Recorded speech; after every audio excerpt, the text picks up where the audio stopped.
ঠাকুর শ্রীরামকৃষ্ণদেব বলেছেন, জীব চার প্রকার: বদ্ধজীব, মুমুক্ষু জীব, মুক্তজীব ও নিত্যজীব।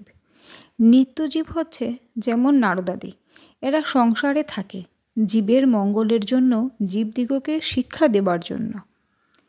বদ্ধজীব বিষয়ে আসক্ত হয়ে থাকে আর ভগবানকে ভুলে থাকে, ভুলেও ভগবানের চিন্তা করে না।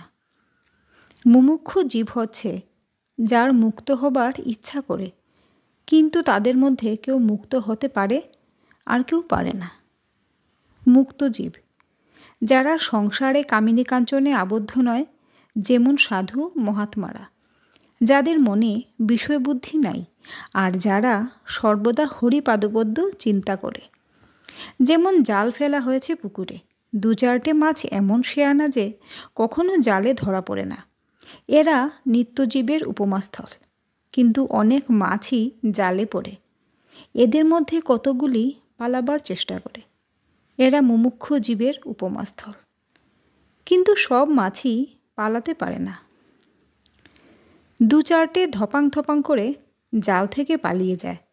তখন জেলেরা বলে, ওই একটা মস্ত মাছ পালিয়ে গেল। কিন্তু যারা জালে ধরা পড়েছে অধিকাংশই পালাতে পারল না, আর পালাবার চেষ্টাও করে না, বরং জাল মুখে করে পুকুরের পাকের ভিতরে গিয়ে চুপ করে মুখ গুজরে শুয়ে থাকে, মনে করে আর কোনো ভয় নাই, আমরা বেশ আছি। কিন্তু জানে না যে জেলে হড়হড় করে টেনে আড়ায় তুলবে। এরাই বদ্ধজীবের উপমাস্থল। বদ্ধজীবেরা সংসারে কামিনী কাঞ্চনে বদ্ধ হয়েছে, হাত পা বাঁধা। আবার মনে করে যে সংসারের ওই কামিনী ও কাঞ্চনেতেই সুখ হবে আর নির্ভয়ে থাকবে। জানে না যে ওতেই মৃত্যু হবে।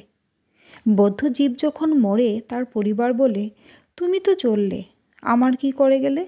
আবার এমনই মায়া যে প্রদীপটাতে বেশি সলতে জ্বললে বদ্ধজীব বলে, তেল পুড়ে যাবে, সলতে কমিয়ে দাও। এদিকে মৃত্যুশয্যায় শুয়ে রয়েছে। বদ্ধজীবেরা ঈশ্বর চিন্তা করে না। যদি অবসর হয় তাহলে হয় আবোল তাবোল ফালতু গল্প করে, নয় মিছে কাজ করে। জিজ্ঞাসা করলে বলে, আমি চুপ করে থাকতে পারি না, তাই বেড়া বাঁধছি। হয়তো সময় কাটে না দেখে তাস খেলতে আরম্ভ করে দেয়। জয়তু শ্রীরামকৃষ্ণ।